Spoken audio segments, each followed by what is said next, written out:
Now let's see how to add and subtract dates, right? So let's create something like release date for Julia was date time. Let's create a date time. The release date of Julia was 2012 February and then 14, right?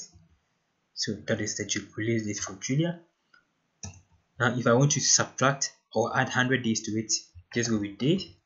That is the day I want to add to it. So I want to add 100 days to it. Perfect is going to create 100 days for us. Now I can add it to it. It's like release date plus day 100. So it's actually going to add 100 days to it. So this was in February. Now this is February, January, March. April, right? I think it's April. No, May. Okay, so that's one of the ways of doing it.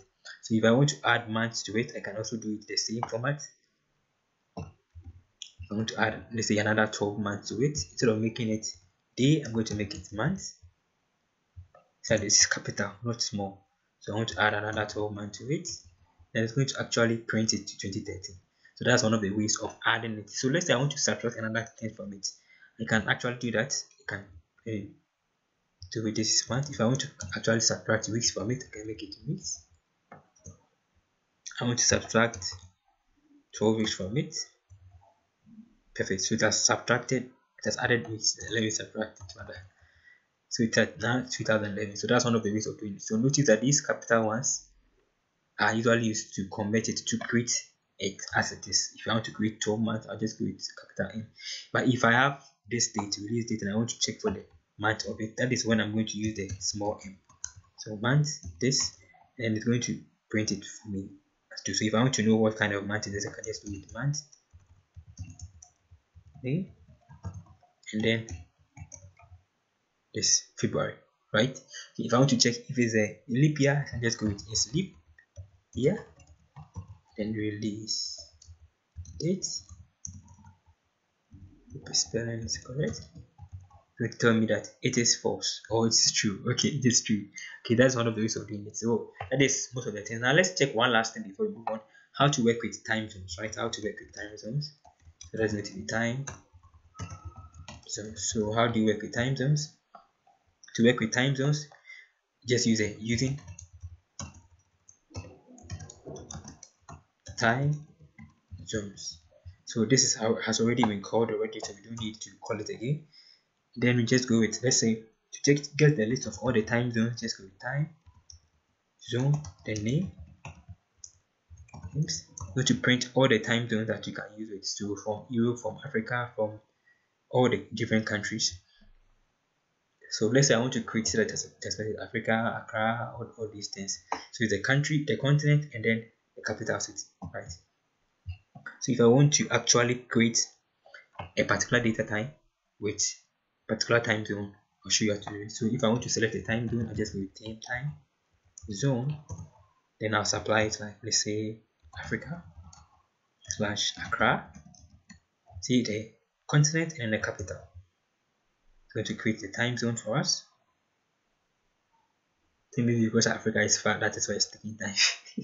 Okay, that's one. So this is one way of doing it. Another way of doing it, I can make it like TZ, right? And then I'm going to pass it inside this, just like we have a version, this, and then we have again regular expression, this, right? Same way we are going to be doing it like this. We have pi for pi core, we have this. The same way we are going to use this, right? So TZ, then I'm going to pass in, let's say, Europe, then I'm going to pass in Paris, right? So it's just going to work perfectly and going to give us the time. So how do I create a data time? If I want to check for the time now, my current time now, let's go with now.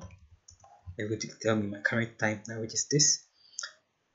And then if I want to particular check for the current time now in France, then I'll go with now, right? And I'm going to pass in like TZ. I can make it like time zone. Now this is too far. Europe.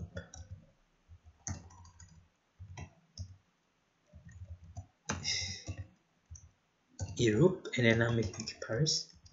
So I can do it like this. which is going to work perfectly for us, or I can actually use a short format, right? That is working. I use a short format of, instead of this store, make it easy without this, and it's also going to work perfect. So that's one of the ways of doing it. If I want to check for the local zone time now, I can just do it now as local zone. So this is going to tell me where I am, so I'm going to do it. Okay, so that's one of the ways of doing it. Okay, so thank you for watching. If you have any questions or contribution, you can just put it inside the comment section so that everybody can benefit. So there are several functions you can do with it. There are several of them that you can do. So if you want to check all of them, just go to tools and then time zones. I'm going to list all of them for us, but you can have zone, time, and all this stuff. So time zones.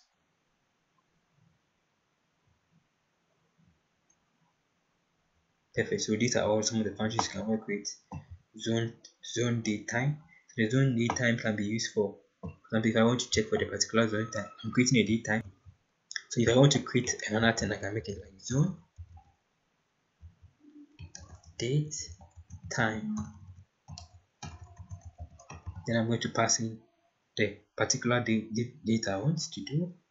So let's make it 20 for 2020, then 0424, right? Then I'm going to pass in my zone TC, which I'm going to make it Europe. And then what country should I use? Should I use Berlin? I think how Berlin works. Perfect. So it's going to perfectly work for us. That's one of the ways of doing it. So thank you for watching. So this is actually a data time. This is actually data time option. So if I type of the time zones, zone date time rather. Thank you for watching. If you have any questions or contribution, let's put inside the comment section so that everybody can benefit. Please don't forget to subscribe. Stay blessed.